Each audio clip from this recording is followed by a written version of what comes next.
With the Advantex subfloor assembly, you can be sure that you're building a reputation on something stronger. And the best builders, well, they may always stand apart, but they never stand alone. So ask yourself, are you bringing your A game?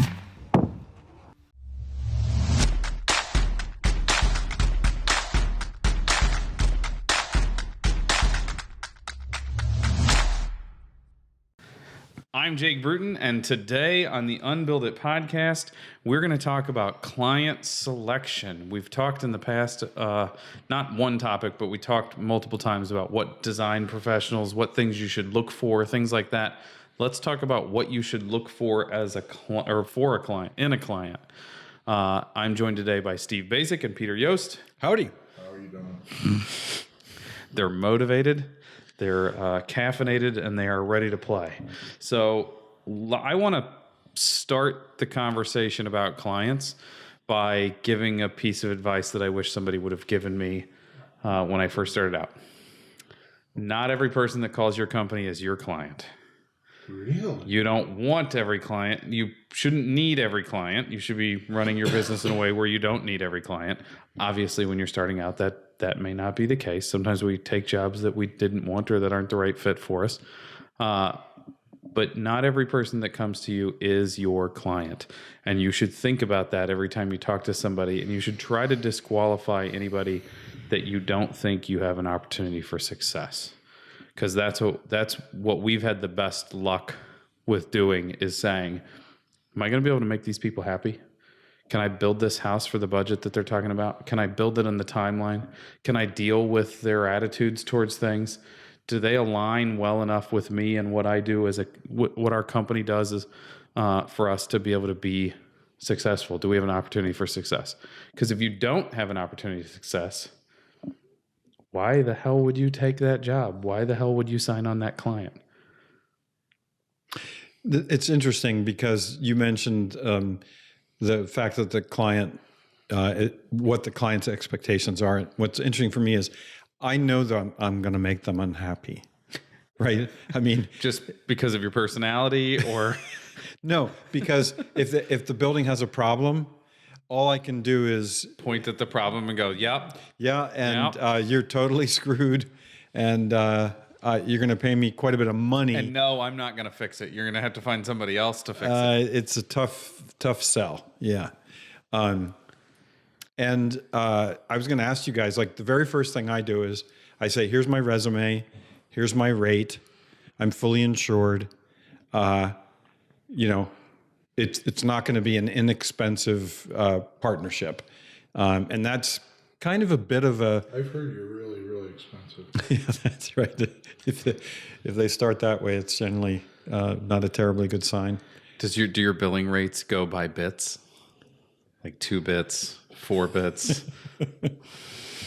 What's kind of interesting is that I always give 2 rates. This is the rate if the project doesn't involve litigation. Here's the rate if it's going to involve litigation. Why is that? What was the monetary type in like Egypt? What was the? I don't know. Why can't we think of that? It wasn't bits. There was a name. Rubies? No. You were going to say rubles. something about that? Oh, it's because the going rate, if you're an expert witness, is quite a bit higher than if you're just doing consulting. Well, and you have more I's to dot and T's to cross, right? Right. You have to be more impeccable with your assessment. Well, not only that, but you have somebody that is on the opposing side, the lawyer, who is doing nothing but trying to degrade you and make you look like an idiot. Yeah, so it's not just that your hourly rate is higher, it's that everything has to be done much more carefully. And like, if I know you're not involved in litigation and you want me to have a conversation about my key takeaways, that's pretty easy. But if I write a report that's going to go into litigation, as Steve said, every little word is going to get parsed. So what does the process look like? So that's Peter's process. He starts with his resume, starts with pricing. He's up front with how the process will look. So I got 3 types of clients. Clients I want to work with, the clients I don't want to work with, and then the total whack jobs. Total whack jobs. And do you tell any of them no? I have told recently. I've had a few that I just said I don't think we're the best fit. Anybody that you'd like to say their first and last name on the podcast? No, some of them I might spread it out long enough so that they just don't. They just realize this isn't going to happen and they fade away. And I know for a fact that somebody calls you for a design and spec review, Yeah, they're going to somebody get calls right me over to me. Yeah, if somebody calls me and says, Same here. I have a house designed and I'm working with an architect, but he or she has no clue on how to do these details, and I'm really concerned that we get these wall details and stuff right. Would you mind working with us? And my comment is typically, if I'm not driving the bus, I don't get on it. And but Yeah, because yeah. So Well, I'm not an architect, but I nothing totally wrong. get you do not want to play second Well, fiddle. the problem is that's a very muddy, complicated area Yeah. eventually. Yes. And there's no way around it. Sooner or later, I'm going to say we should do something where the original architect or somebody is going to say, yeah, we would never do it that way. Why would you want to do it that way? And now the client is torn between. Yeah, and they're this forced to person or make a that decision person. between two people And I that don't want them to. It's hard enough dealing with clients when Right. when they're only battling my decisions, never mind somebody else's. But the total whack jobs, that category, it's every once in a while you come across a client and it's like you meet, and then on the way home I go, this person is a total whack job, but I almost have to take this job just to see where it's going. I want to enjoy the ride. Like, because I can't believe what I'm hearing. The entertainment value might be too high. Like, I can't pass this up because one, I just have to see where this is going because maybe there is some genius here that I'm missing. But so That's so cool. It's cool to hear you say that, Steve, because you're one of the few people that say total whack job. That's got some appeal to it. yeah. Well, and Jake probably as well. Birds of a feather. I do get a bunch of projects that people refer me to, like this project is a little bit crazier, it's out there, and you should give Steve a call because that's like right up his alley. He can solve that or work with you on that. And so I get these people that want to do that stuff too. So, but yeah, so those are intriguing. But there are some clients to your comment, Jake, about what people have told you. I've had similar people. I had an older architect friend that said, if you get every job, then you're doing it wrong. So you should have people turning away from you, not getting every job. And I also had one of the most respected builders of mine, friends, or a friend of mine that I consider one of the most respected builders. He had a comment that I absolutely loved it. He said, in my 30 years of building, I've had a handful of clients. I wish I paid them $500 to go away. I would have made more money. Yep. And I would say that I only have like one couple that got one over on me or hosed me out of a ton of money or screwed us in any way that I didn't see coming. Everybody else that ever has been a pain in the rear, I saw it coming long before we got to that point. And through my own hubris, thought that I could turn things around or I could steer them in the right way or that I'd be protected in the situation. Or I just, every other time, I should have recognized it sooner and went, yeah, you guys aren't my clients. I mean, and I tell people, I tell myself, and I would give people the advice, when you scrutinize a client, if you have the slightest bit of questioning, then the one thing that you have to remind yourself for is, I've known this person an hour and I have a handful of question marks.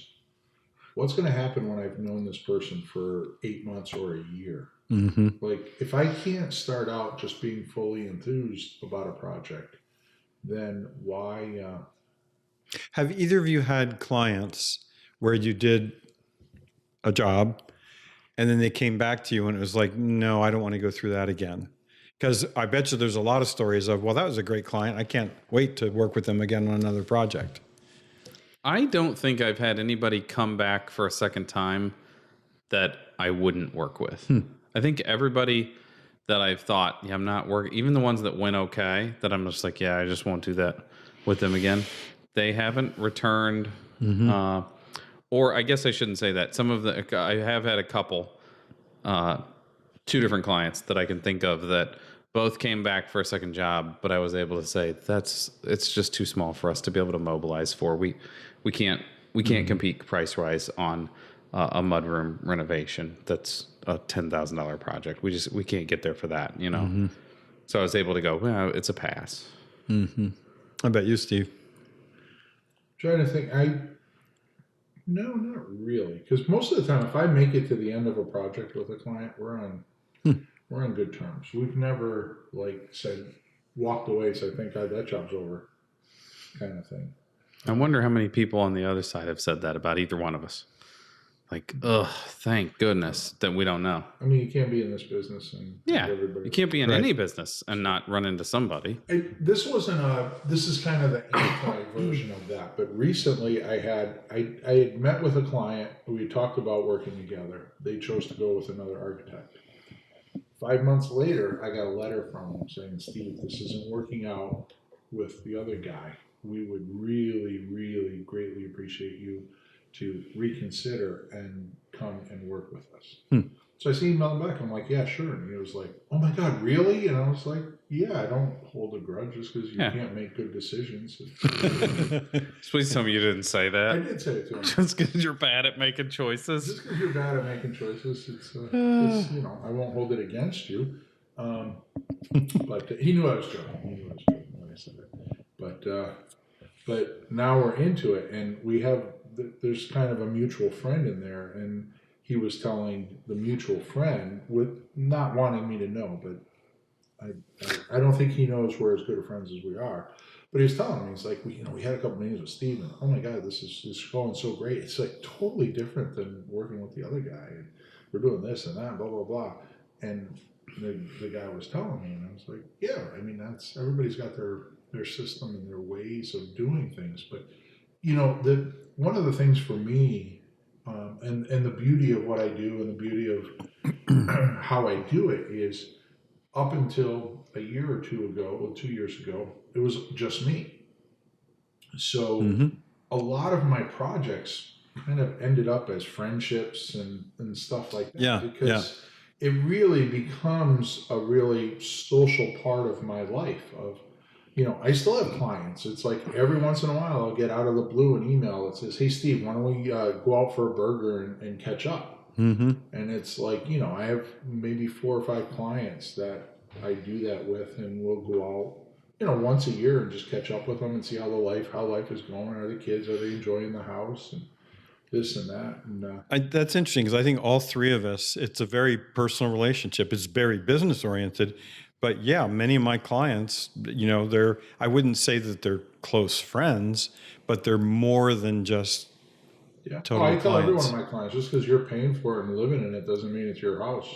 Right? That's my baby. I got to stop by and make sure you're not disrespecting her. Well, and you got to remember that in some of these relationships, we're spending years with these people. Yeah. It might be 2 years from first phone call to handing over keys. I hate to tell you this, be able to get I have along. some that I have one client. It's a 4-year relationship, which involves litigation. Well, not only are you really expensive, but man, you milk it. He knows for how to everything. drag that out. Well, It's like, speaking wow, let's turn that $40,000 job into $100K. We can do it. Speaking of milking it, though, I was thinking back, who has stiffed me? And I can only think of 2, and one was a person with whom I made no connection, and I saw it coming. The other one was a total blindside. Somebody who came through a real close channel and was very personable, and I've told her 3 times now, your invoice is overdue. And she knows that I know 2 people that connected us, and I'm thinking, what's going on here? Because this is pretty personal. Yeah. And it's baffling me. I have no idea. And I did not see it coming at all. So this as Steve would say, anecdotal story is slightly disparaging for some of the people in our industry. Anecdote is a story. I know, that was the joke. Thank you. Everybody likes a callback. My dad ran a lumber yard a couple hours from here before he started the construction company. And the owner of the lumber yard had the 3P rule. We don't give credit to the 3 Ps: painters, plasterers, and preachers. And it was the painters are going to buy stuff that they can't afford. The plasterers are never going to show up to pay their bill either way. And the preacher thinks God's going to take care of it. But he called it the 3P rule. We never give credit to those 3. That's terrific. I have a anecdotal story. No, I have a little rule because people always ask, like, I've had some younger architects approach me and say, "Hey, Steve, how do you deal with like friends and stuff and projects like that?" And I tell people, I said, you're either close enough that I do it absolutely free or for a really discounted rate, or you're not a friend and you pay full price. Do you want to know how much we paid for our home design with him? Whoa. I do not want to go there. So I wanted to. We can't glaze over it. I made a joke. That is an incredible way to look at it. You're either my mom and I'm going to take care of it for you, or you respect what I do for a living and you wouldn't expect me to come to your business and get free shit. And there are special consequences where like there is a little gray area in there. I mean, it's like some things like, designing out whole house for somebody totally for free. It's like injecting that into your workload. It's a challenge.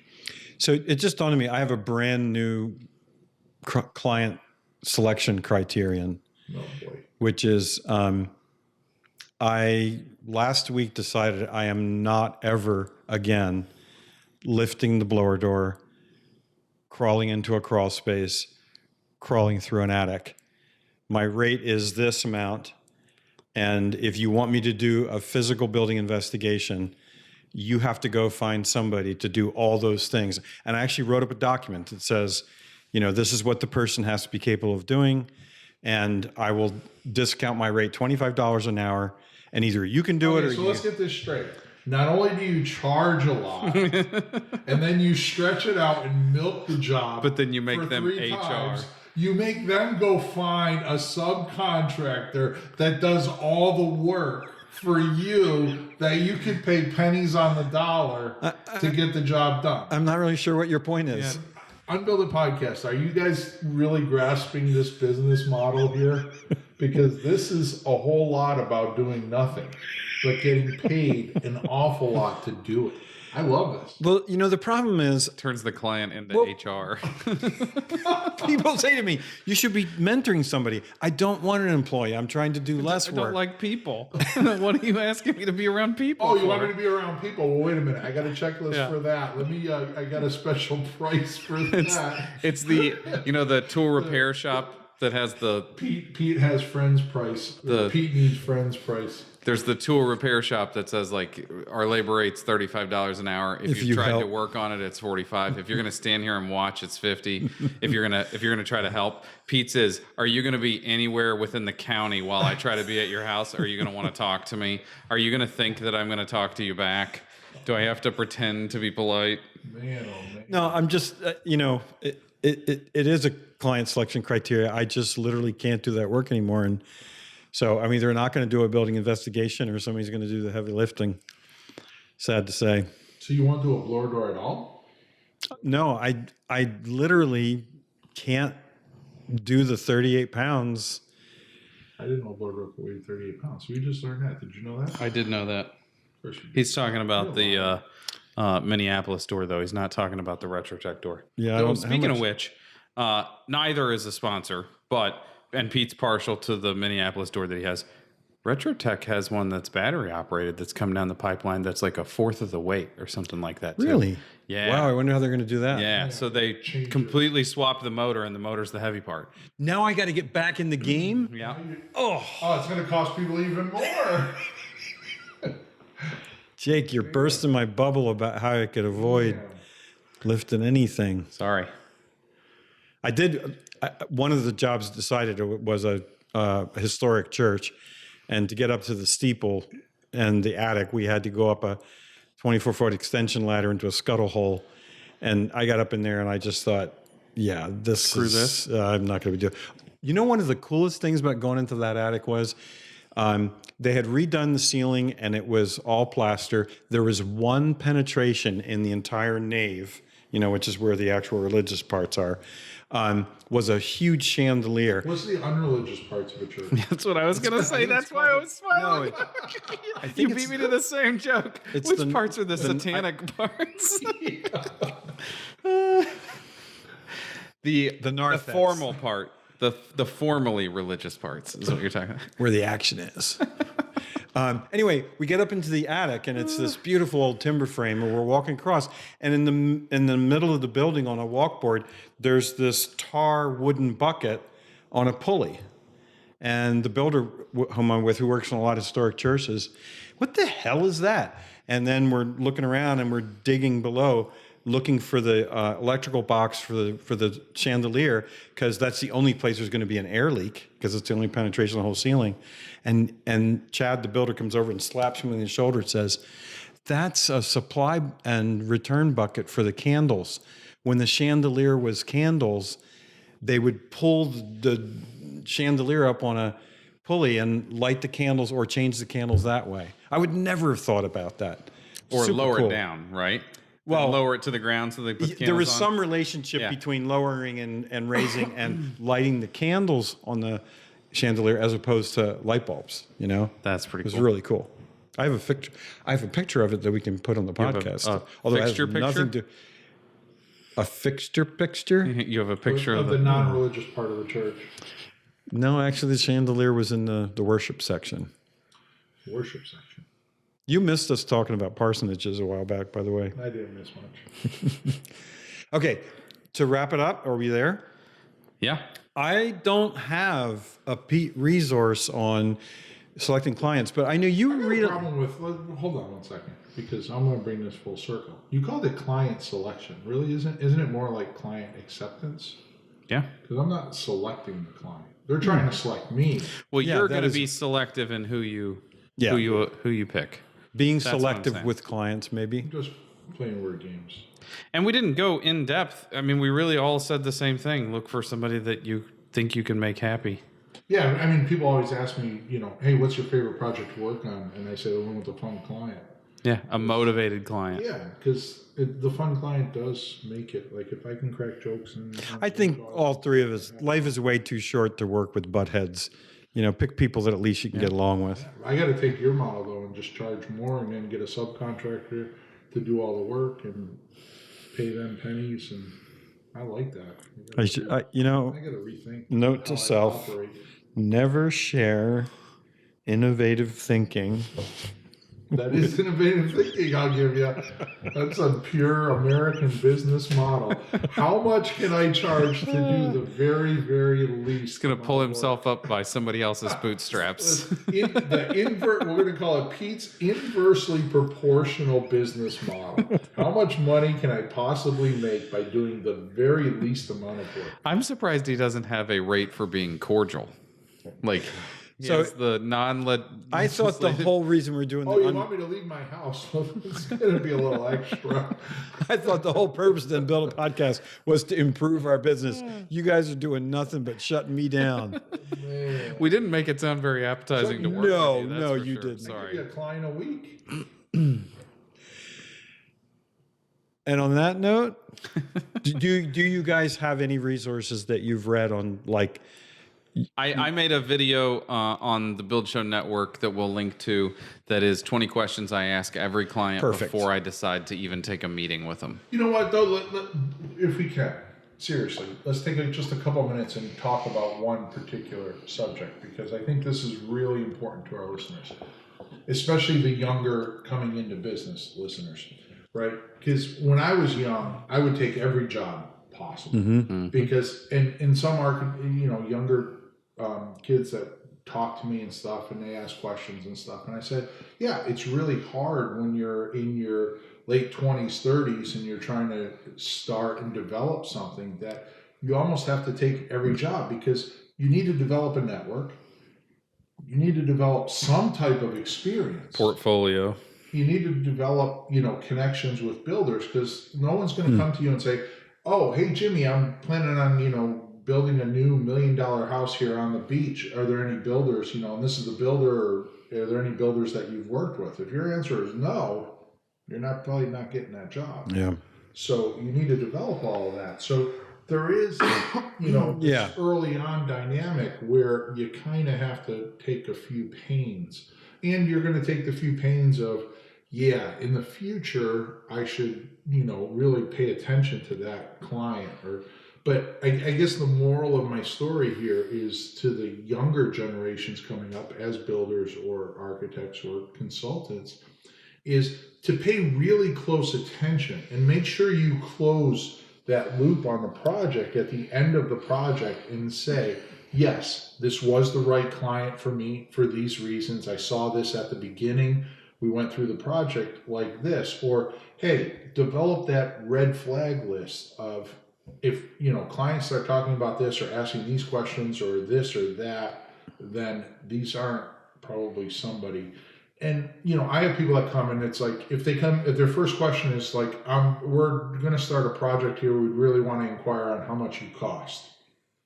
It's like, if you come at me with that, it's not that I'm being snobby to you. It's just, I don't think we're in the same zip code on how you value your project and how I value your project. And I don't think we're going to be able to meet in the middle somewhere on that, if that's the first question you ask. So that's one of those red flags for me, right? But when you're younger, you're going to have to take some pains. You are going to take some pains, but the most important thing is to pay attention so you can be as painless as possible. Hear, hear. Okay, we're going to keep dragging this out because you said your red flag, and we had talked before we started in pre-show that we were going to talk about red flags. Oh, we have pre-show now. Yeah. Okay. So do you have any red flags that if a client calls you that you're like, no? Does anybody say one sentence to you? Like he said, if their first question is cost, it's an uphill battle to get his attention after that, I have a feeling. I've never had anybody start the conversation with what do you cost? And interestingly, I do, because especially since the pandemic, many more clients, they know there's going to be remote working relationship. And I always start with, we both will benefit with an initial Zoom, right? Because you're going to decide whether you want to work with me. And frankly, I'm going to decide whether, I want to work with you. And all these things that you would think would be off-putting, it's remarkable how much people say, well, that's a little blunt, but that sort of makes sense, and it's a give and take. It's not just whether I want to work with them. Tell people that you don't like their face? What do we mean by your face bothers me, but I'll work with you anyway? No, I think when someone is super demanding and not respectful of your time. Yep. That's a particular one I have trouble with when people set up an appointment and I've gone out of my way to shift my schedule or something, and then they blow it off and, you track them down. They say, oh, I was really busy. And I always respond like, oh, I wasn't. I was just sitting around waiting for your call. So it's okay that you missed the Zoom because I'm not busy.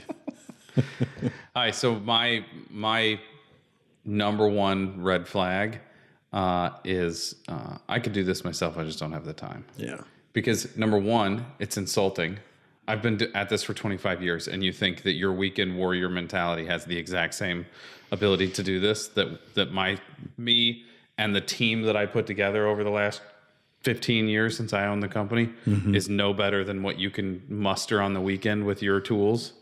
And number two, then fucking go do it. If you can do it, find the time, take your vacation days and go do it. Best of luck. You're not my client. End it super cranky. Sorry. No, I can end it with a funny story, actually. Okay. So I had an anecdotal story? And it kind of it feeds right into your last story. So I was doing a project, and the homeowner says he was going to GC the project himself. Nope. Bad idea. Yeah, that usually is a very bad idea. But this was one of the whack jobs that I had to see through the project. The entertainment value. So he's going to GC the project himself. We set up a meeting to talk to one of the framers or something. And of course, he was late. And then we get talking about the whole GC thing, and his wife is standing there, and I said, no disrespect to you, and I said his name, and I said, but we've had 3 meetings together. We've had to reschedule all 3 of them. You were late for 2 of them, and you're going to choose to GC this job yourself, where at the height of this project, you're probably going to have 20 meetings a week that you have to fit in with your job. And you really think you can be successful at that. And before he even said anything, his wife slaps him on the shoulder and says, see, I told you, that's what I've been trying to get through your thick head, but you don't listen to me. How about if you listen to him? And she just went on, and I was like, wow, did I open up the dam on that? You tap the vein. And needless to say, he GC'd it himself. Take a guess how many framers we went through before we finished the project. More than 2. Yes, 4. Yeah. 4 framers. There was one framer I called, I was out on the job site Monday. Wednesday I had a question, and I called him, and he goes, yeah, Steve, I walked off the job yesterday. He goes, I can't take it anymore. I grabbed my tools. I told the guy, don't even pay me. I don't care about last week. I'm out of here. Grabbed his tools and just drove off the site. Well, I would say that's a red flag. Yeah. Our business is built on relationships. Choose your relationships wisely. There you go. Take us home. Were you the host? I thought No, you he wanted. wasn't I was the right on the verge of singing something about taking you home. He's the host. That's it. Yeah, there we go. We can't get John Denver cleared. Let's cool it on that. People are going to wonder whether or not it was an actual John Denver recording or you. Plus, we don't have rights. Yeah, exactly. Okay, if you are watching on YouTube, like, subscribe, comment, hit the bell so that you get the alert. If you're not subscribed or not watching on YouTube, you should also do that too, as well as listening to it while you drive to work. We hope that you find this entertaining and educational. We hope that you get something out of this. This is why we do it.